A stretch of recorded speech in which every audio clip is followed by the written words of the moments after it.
warahmatullahi wabarakatuh. Perkenalkan, nama saya Melani Rami Solehat. Saya dari D3 Kebidanan Universitas Syariah Al-Aitam. Di sini saya akan memberikan pendidikan kesehatan mengenai penyakit menular seksual, yaitu sifilis. Simak videonya ya. Halo, selamat pagi. Pagi, Bu Ida. Baik, sebelumnya saya perkenalkan diri dulu. Nama saya Bidan Melani yang akan memberikan pendidikan kesehatan kepada ibu-ibu sekalian. Di sini mungkin ada yang udah pernah dengar apa itu penyakit sifilis dan ada yang belum pernah mendengarnya ya.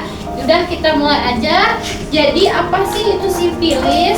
Jadi sifilis itu adalah penyakit infeksi menular seksual yang disebabkan oleh bakteri Treponema pallidum. Nah, di sini tuh ibu-ibu ada dua ya penyebabnya. Yang pertama itu ada kongenital yang ditularkan dari ibu ke janinnya.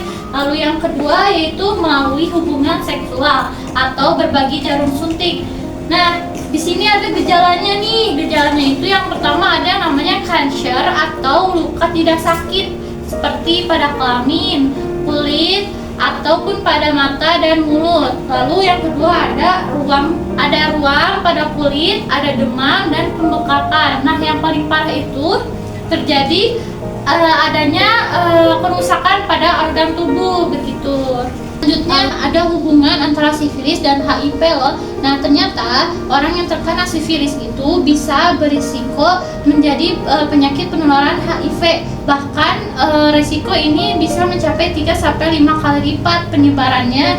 Dan orang yang terkena sifilis ini juga sudah banyak di Indonesia. Datanya bahwa lebih tinggi kepada orang-orang yang berkelompok khusus seperti wanita penjajah seks atau lelaki sesama lelaki dan waria.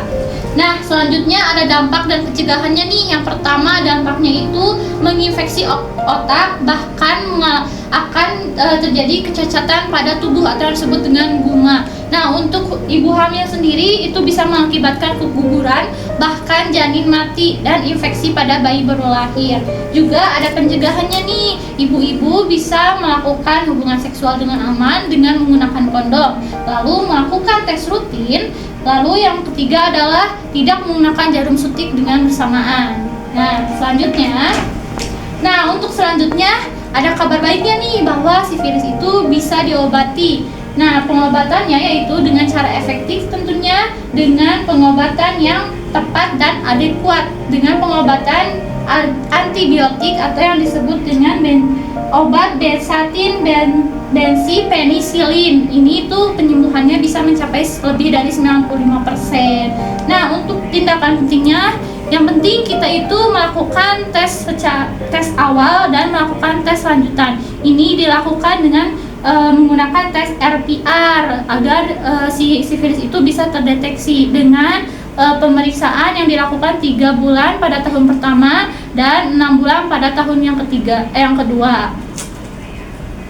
Selanjutnya, kenapa sih perlu screening dan pemeriksaan rutin? Nah, perlu diketahui bahwa gejala sifilis itu banyak yang tidak bergejala. Jadi banyak orang yang terinfeksi sifilis namun tidak bergejala. Makanya penting banget untuk selalu memantau dan mengendalikan penyebaran dari sifilis tersebut.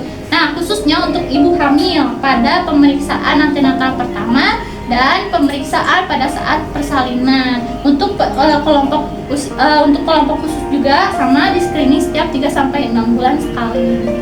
Nah, yang terakhir nih, penting banget ya edukasi kepada orang-orang sekitar dan saudara-saudara kita. Karena apa? Ini bisa meningkatkan kesadaran masyarakat tentang resiko dan pencegahan dari sifilis tersebut. Nah, kenapa penting? Karena ini jika ada masyarakat ataupun orang sekitar kita yang terkena, kita bisa segera mencegahnya. Begitu. Juga lakukan tes rutin dan terapi ya ibu-ibu. Nah, begitu penjelasan dari saya mengenai sifilis ini. Mungkin dari ibu-ibu sekalian ada pertanyaan yang ingin ditanyakan? Izin bertanya, Ibu. Silakan Ibu. Apakah penyakit sifilis itu bisa diobati dengan makanan dan minuman? Baik, pertanyaannya bagus sekali ya Ibu. Nah, mungkin memang dari makanan atau minuman penyakit sifilis ini tidak bisa diobati ya. Tapi dengan pola makan yang teratur dan sehat itu bisa menjaga kekebalan tubuh. Tetapi tetap saja tidak ada makanan atau minuman khusus untuk mengobati penyakit sifilis ini gitu. Jadi tetap Ibu dan ibu-ibu di sini harus melakukan pemeriksaan dulu ke tenaga kesehatan atau dokter gitu. Jadi jangan ragu untuk melakukan pemeriksaan ya ke tenaga medis. Jadi begitu Ibu, apakah dapat dipahami penjelasan dari saya? Baik Ibu, terima kasih. Mungkin penjelasan dari saya ini bisa bermanfaat bagi ibu-ibu sekalian dan bisa disebarluaskan ke orang-orang terdekat seperti teman ataupun saudara. Jadi mari kita sama-sama jaga kesehatan diri maupun lingkungan. Sekian penjelasan dari saya. Wassalamualaikum warahmatullahi wabarakatuh. Waalaikumsalam warahmatullahi wabarakatuh.